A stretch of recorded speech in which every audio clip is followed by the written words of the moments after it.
Coming up today on Locked On at Texas Tech, Tyler Shough is QB1. We know that because Texas Tech told us so. The question, why? An investigation upcoming, also spicing up the Big 12 south of the border. Next on Locked On Texas Tech. You are Locked On Texas Tech, your daily podcast on the Texas Tech Red Raiders. Part of the Locked On Podcast Network, your team every day. We're going to start this thing off right. Raider!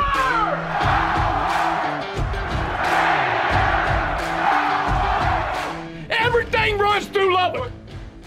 Great to be with you again on Locked On Texas Tech on the Locked On Podcast Network. Thanks for making us your first listen every day on YouTube or anywhere you get podcasts. Today's episode brought to you by FanDuel, America's #1 sportsbook and the official sportsbook of Locked On. Make every moment more and visit FanDuel.com/LockedOn today to get started with the only Chris Level. I'm Casey Cowan. Great to be back with you, Chris. And it was just last week that we were touching on some positional groups. Who do you feel great about? Maybe who's got some concern tagged to them this offseason, some areas of focus.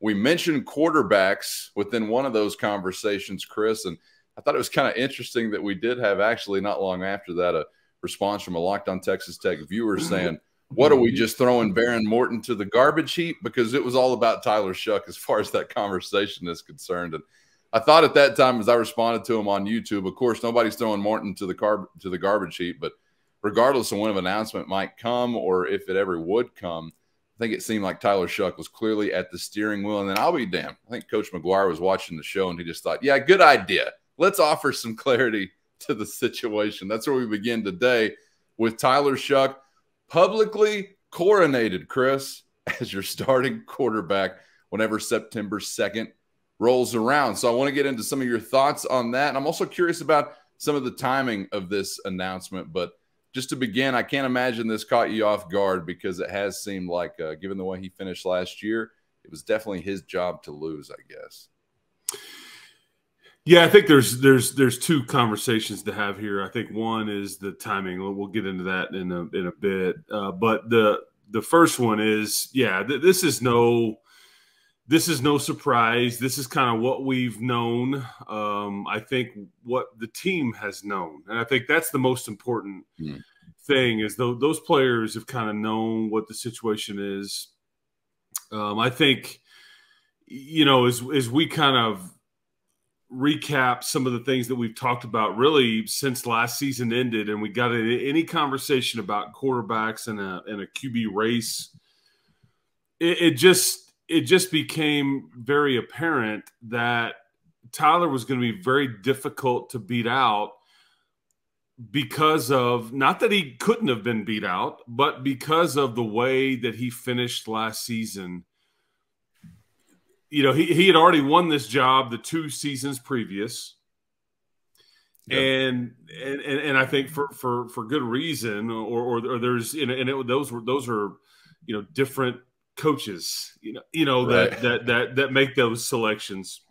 Yeah. And I think he you know, we all understand the durability question, the injury bug, I mean, all these things. He's 8-1 as a starter, you know, and all those things. However, that's over 2 seasons. You know, you only played 9 games in 2 seasons for Texas Tech. But I think that he really put, you know, himself, if you want to look at it that way, in a really good spot by quarterbacking his team to a win over Kansas, to a win over Iowa State on the road in 0-degree temperatures, to a win over Oklahoma at home, to, you know, on a senior night type deal where that really sets you up to play in a really good bowl game. And then you kind of outdueled Jackson Dart in Houston and beat Ole Miss. And those 4 wins, that's the biggest reason why there's in some ways the momentum that the whole program has.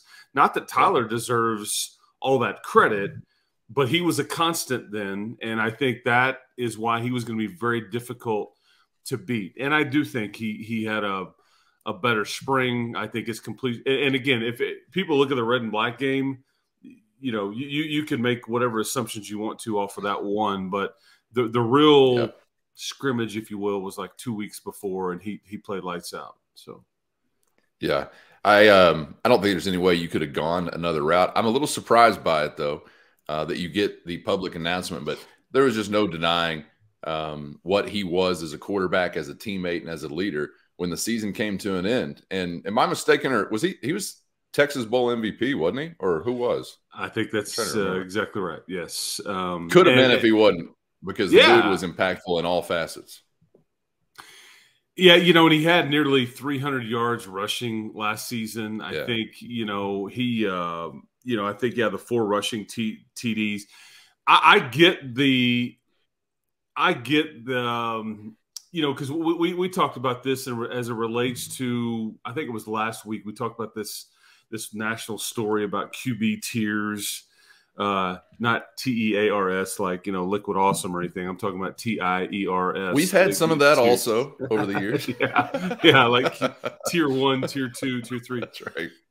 And he just, his numbers are somewhat modest compared to, even a Quinn Ewers or a Jalen Daniels. He missed a few more games than those guys did. He threw for just under 1,500 yards. He's only got the 7 touchdown passes with 4 interceptions. But I think the biggest thing you can look at with Shough is that 4-0 finish. And I give Zach Kitley and Tyler Shough the most credit in this conversation. I still think it is one of the most fascinating things that I've seen with Texas Tech football in the last 20 years, that you were able to win a game 14-10 in 0-degree temperatures and play one style of football 1 week, and then the next week, I think the final against Oklahoma was 52-49, 52-48, something like that, and get into a shootout and play a different style of football. Then it takes a unique quarterback and a unique play caller and everybody to kind of grasp. Those are completely different, on how your field position. You are taking care of the ball. You're running it in one instance. The other one, you're just letting it fly and throwing it all over the lot. And we got to score every time mentality. I mean, those are completely different. I think that is fascinating. I think it's a credit to, Tyler Shough deserves some credit in that conversation as well. No question about it. Yeah. Go ahead. I'm sorry. Well, and so tell me, when you saw this come out on a Friday afternoon, your first thought was what? I was surprised, and I guess it was a combination of surprise, and my first thought was why. The answer is obvious. I mean, we all understand that, but we've come from the days of, super secrecy, Coach Kingsbury, we're going to see who trots out there, first snap or whatever. Coach Kingsbury's program was like Fort Knox. It was very secret, and maybe like the real Fort Knox, when you open up the door finally, you're like, hey, there's no gold in here. But I guess maybe that's why I'm a little surprised, just because of what we've typically come from. And because now, Chris, like, aside from some of those years where you didn't really know, and it was like, I don't even know which of these options I actually like, it was even more so different now to me, because I felt like you could play it up even more because you have 2 really good options. Like, there could be some little figment of a question, I guess, for some heading into fall camp. Who's the guy going to be? And could it be Baron Morton? So I thought it may even go more so towards the vague kind of realm. But I think the answer is obvious, but I was surprised that we got an answer at all. So let's turn there. Were you surprised that you got an answer at all? Again, not the answer, but just that you got one.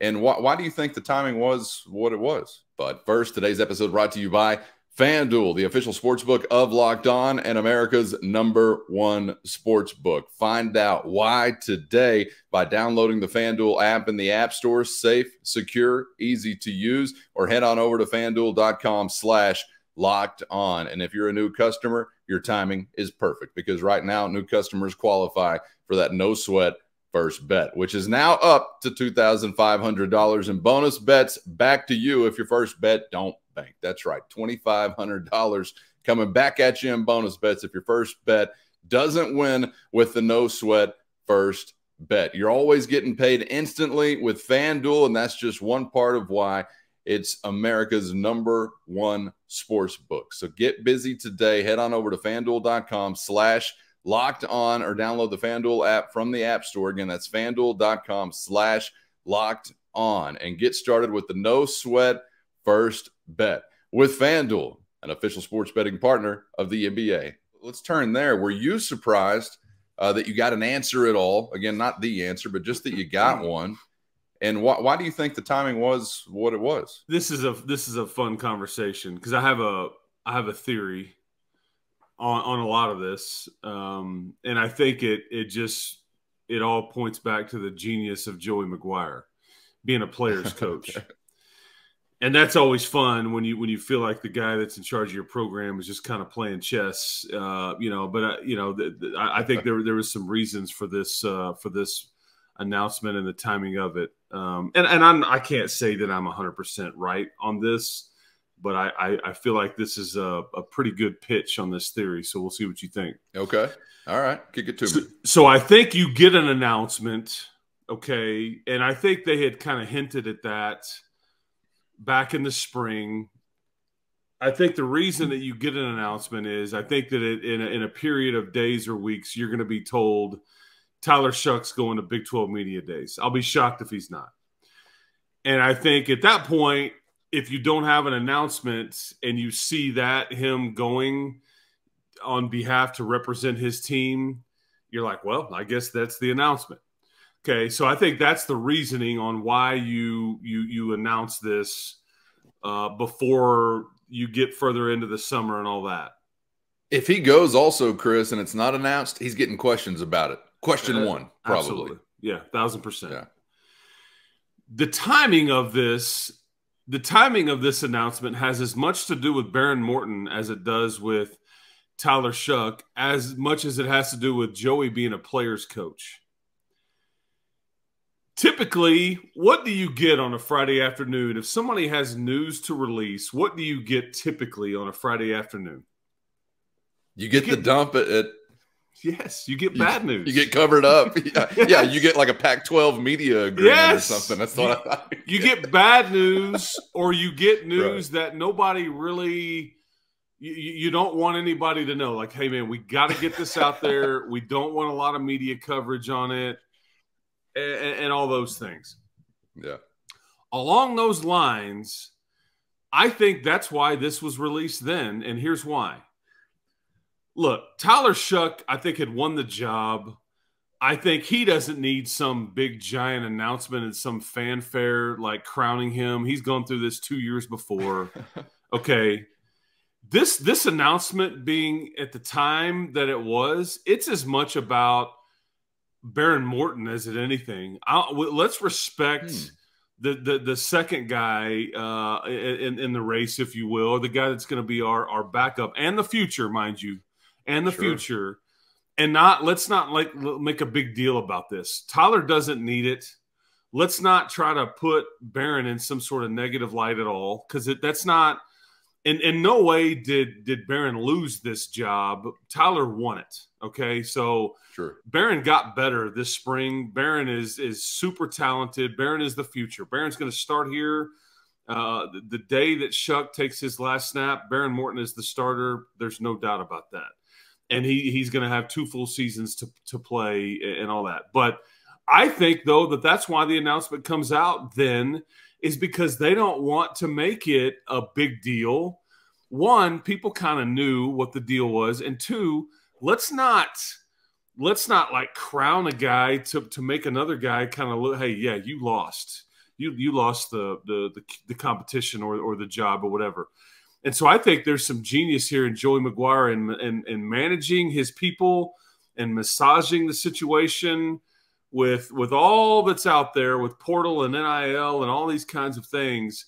I just think this was people managing skills 101 right here. And I think his guys may or may not know that or realize that, but I think there was a method to the Friday afternoon madness there. And I think it's pretty smart because to the commenter's point at the beginning, Yeah. Nobody's throwing Barron out anywhere. I'm not getting rid of. I'm not trading that guy for anybody in the country because I know how talented he is. I know what he's about.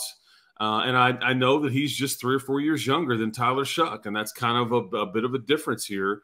But you're going to hear from him probably this year, and certainly, you know, he gets the baton handed to him as soon as Shough is finished playing here, which will be, you know, hopefully in the last game of the year this year. That's right, college football national championship, wherever that is. Yeah. You know, Baron Morton certainly is not an afterthought. That's really interesting. I haven't considered that. But I think the conference media day, that was a thought I had, the conference media day aspect. Let's get this out there. You know, let's get him in this position before you go there, because you'd love to have him there representing your program. Obviously, does a great job as the face of a program.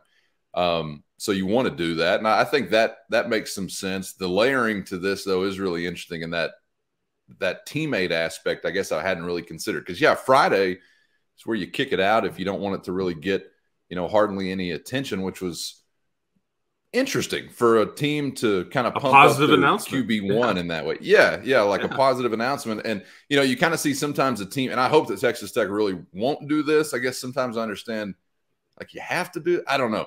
But sometimes you roll into a season, you think you're going to have a good year, you got a really good individual player, and boom, the marketing campaign has already begun. Let's put Joey Harrington on a billboard in Times Square. He'll be forgotten 10 years from now, but forget it. It's a good expenditure, University of Oregon. You know, you do your little, like, I remember Crabtree and Harrell going into that season. They already had the split ticket marketing campaign going, I think, before they played a game. And that's what they did eventually. So we didn't get a Heisman, but it wasn't their fault. Nonetheless, you see some of these campaigns kind of ratcheted it up. And Shough is like kind of in that category, I guess, of someone who could get that kind of framing by his university's, you know, athletics media department or whatever. I could see some of that happening.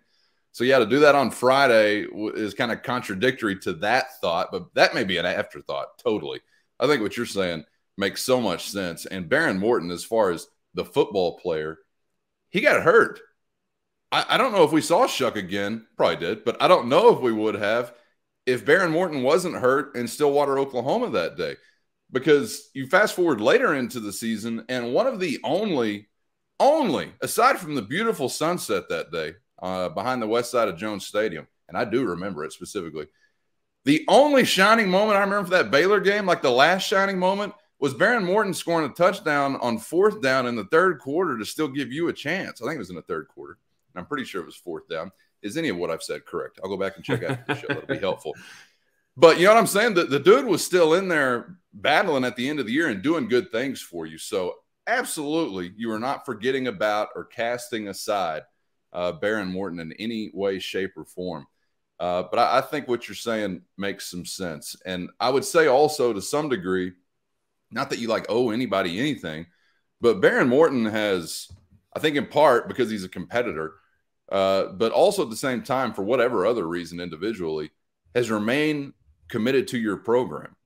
So you want to be, and he's a really good football player, but you also want to respect that, right? Because especially in this day and age, and you and I have talked about it this offseason, months ago, I was kind of asking already, like, all right, when are we past the point where Baron Morton can't leave us if he's not QB1? Because I really don't want that to happen.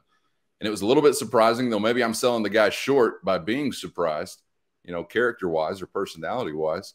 But it was a little surprising he didn't make that move. So, yeah, I think you want to do all you can to respect him as a teammate, a part of the program. And like you said, most importantly, the future of this program at that position. So some of that feeding into this definitely makes some sense. And you and I both know, and anybody that's been paying attention, that Joey McGuire knows how to pull those strings as far as just simply being a leader and a people person, whatever that, I guess, means to you. So, yeah, Chris, if you want to, you know, take an opportunity to give some credit to Coach McGuire, even if we've got to like paint some grandiose, complex picture, but if it ends with credit to Coach McGuire, I'm always down to travel that road. So let's just assume, yes, 4D chess, he was being brilliant again. I'm going to go with that theory for sure. Yeah, and I just looked it up just to be sure, but in that Baylor game, Barron 11 of 34, 152 yards. It was just that was a not Texas Tech's night.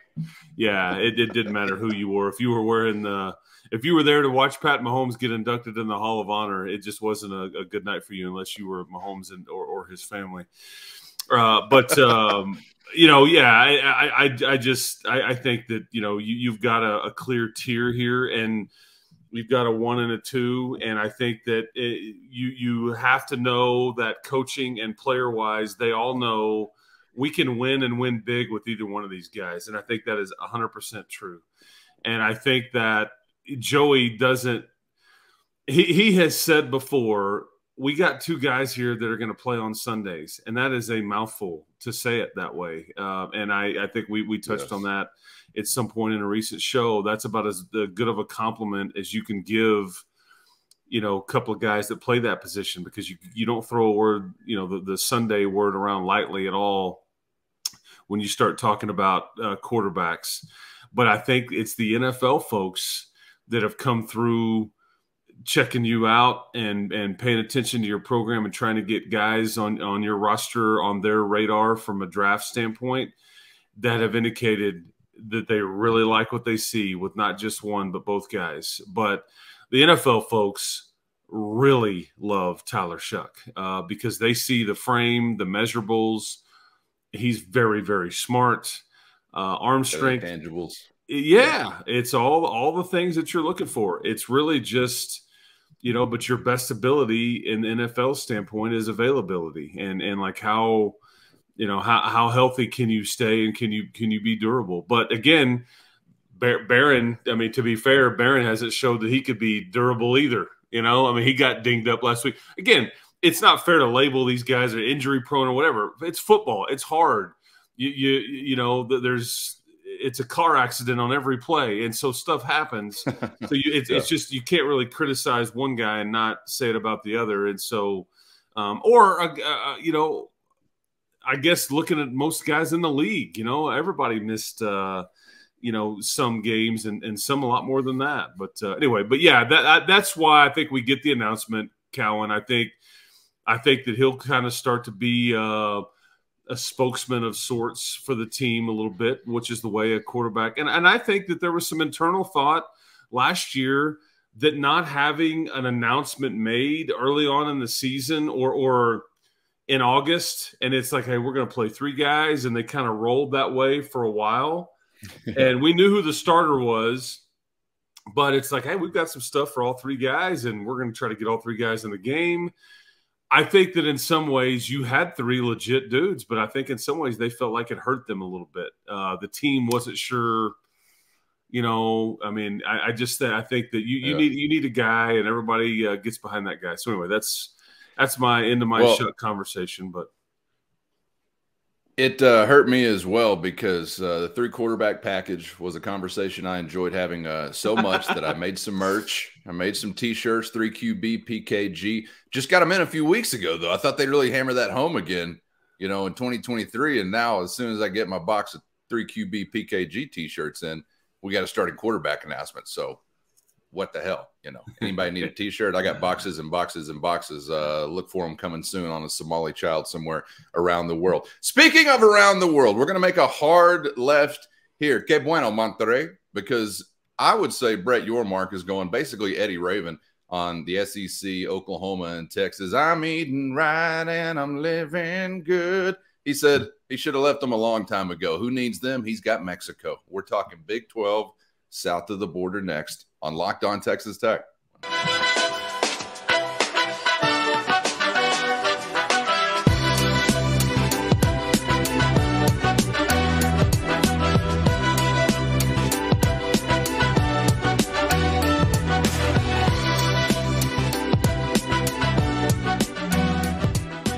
Glad to have you along for the ride on Locked On Texas Tech on the Locked On Podcast Network with Chris. I'm Casey, coming to you from the great state and just south of here, Mexico. If you need a geography lesson, that's another show. We're going to assume you know where Mexico is and what it is. And maybe that you already knew the Big 12 is looking to do business south of the border. And we got some clarity at the end of last week, Chris, since our last conversation, somewhat from the league as to what their intended plans are.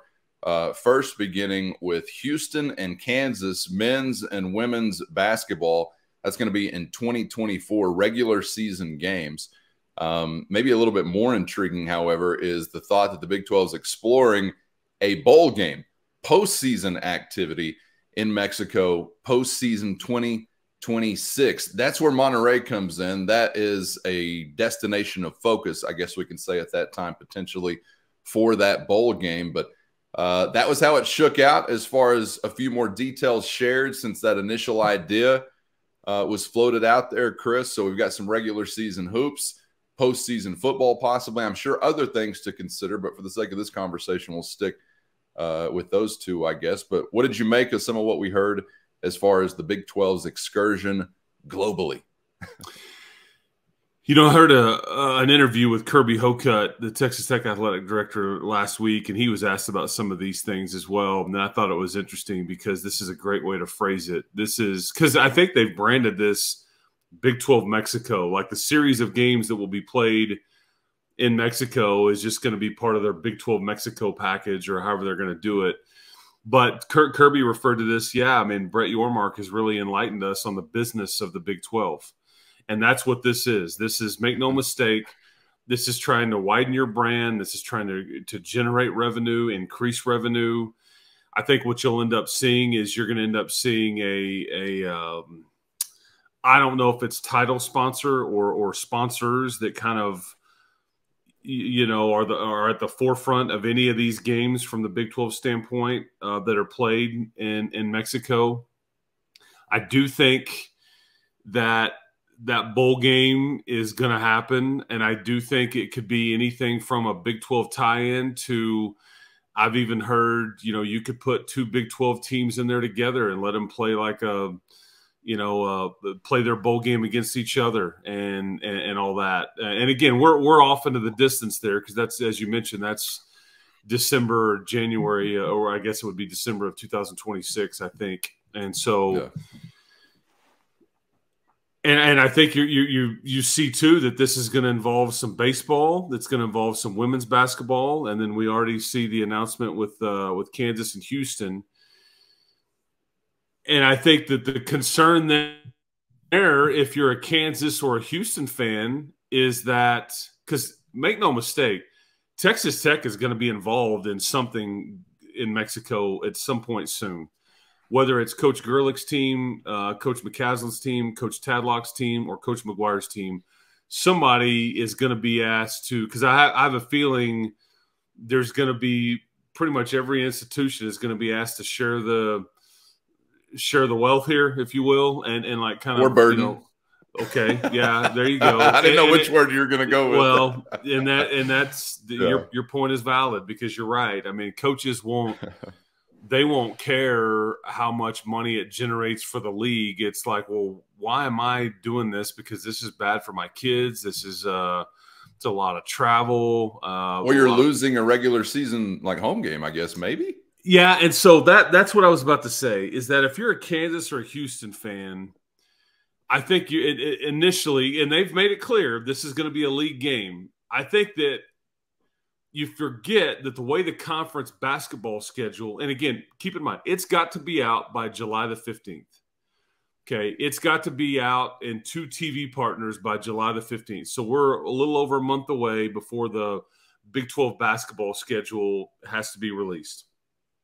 So you may get it in a matter of days or weeks, whatever, but you're going to get it before July the 15th. But the way that it's going to be structured is there's going to be home and home games with plenty of opponents, but then there's going to be some opponents that you just play one time. And like conceivably, if you get that one-time game against the team at home one year, you'll go play them on the road the next. Okay, so it's like a home and home, but over a 2-year span. Gotcha. I'm led to believe that Kansas and Houston are in that same scenario. I'm led to believe that theoretically, maybe nobody gave up a home game. Maybe they'll play both of their game in back-to-back years. They'll play it in Mexico. And so I guess they'll both have given up a home game. Neither gives up a home game, however you want to look at it. But that's a fair concern, and that's why it's up to Brett Yormark to say, this is why we're doing this. Here's what it's worth to you to do it, or to y'all to do this, because it just has to be. It has to be worth it. And again, the NFL's doing it, the NBA's doing it. There has to be dollars there, or it just doesn't make any sense at all. I'm very anxious, going back to the Kirby Hocutt comment, for the rest of us to be enlightened on the business of Big 12 Mexico or whatever it might be, because I'm still just, I guess, kind of at a loss as to what the extreme motivation is going to be. And I assume it's revenue first and foremost. So I guess that's a good enough reason to make this effort, but I still don't really get it. I'm assuming you've squeezed every American dollar out of the United States of America. If you have to go here to do this, I'm assuming there's nothing left whatsoever. No stone left to overturn here to find something if you've got to go do this. I just really don't get it. I'm not against it, but I just need to be enlightened, because you're taking things away from your fan bases as far as either local economic impact to those towns, competitive advantage for hosting a game within season, or plain and simply, again, just entertainment. You're taking away from people that have made your league what your league is, and you're going to Monterrey, Mexico. Nothing against those in Monterrey, but I don't know why you get the gift of a Big 12 game necessarily. So I just hope it's bukus and bukus and bukus and bukus of money, which none of us will realize personally. But if that's the case, so be it. But I need to be enlightened on some of that. But, the regular season thing, I guess, I don't know, irks me to a greater degree than like postseason stuff, because I don't care about bowl games that are traditionally meaningless. And I imagine the Monterrey, Mexico Big 12 bowl game would be a 7-5 versus a 6-6. I mean, it's not going to be something that's really, really impactful. So I kind of just don't care about what you do with bowl games, because I don't care what you do with bowl games in the U.S. For the most part, there are too many of them. I guess export them all. Let's just get them out of here. If you're not in the playoff, you're playing overseas, or you're playing outside of the U.S. That's the new bowl season setup. So I'm a little more just kind of like, whatever. With the bowl game, the regular season stuff, though, is a much more interesting conversation to me, though. And it's not quite impacting Texas Tech just yet, but it will, as you just outlined there. And going to be really interesting to see what the reaction is like from Tech fans when it does. But again, I'm anxious to be enlightened, like Kirby Hocutt said that they were, which gives you some indication that when they heard the idea, they're like, why? Huh? You don't have to be enlightened if you already get it, right? So to begin with, it seems like the rest of us, those in fancy suits, those in positions of influence and leadership, were also going, huh? What? Mexico? But I'm looking forward to it. 2026 bowl game in Mexico. Bienvenidos and welcome to the Monterrey, Mexico Bowl, where guacamole is extra. Is that all right? I think that's got to be the tagline when you roll into it, maybe postseason 2026. But the plans are real. Something will happen. So we wait with bated breath to find out what exactly. Chris, enjoyed the buffet today. There's a lot of good stuff rolling down this line. I'd even go back for seconds if I was one of you out there. Replay this thing back and take it all in again. Thanks for the time and the perspectives, my man. Appreciate it. Absolutely. Keep hope alive. We'll do it again tomorrow. That's right. Subscribe on YouTube or anywhere you get podcasts so you never miss an episode. And we'll see you tomorrow for the next round of Locked On Texas Tech.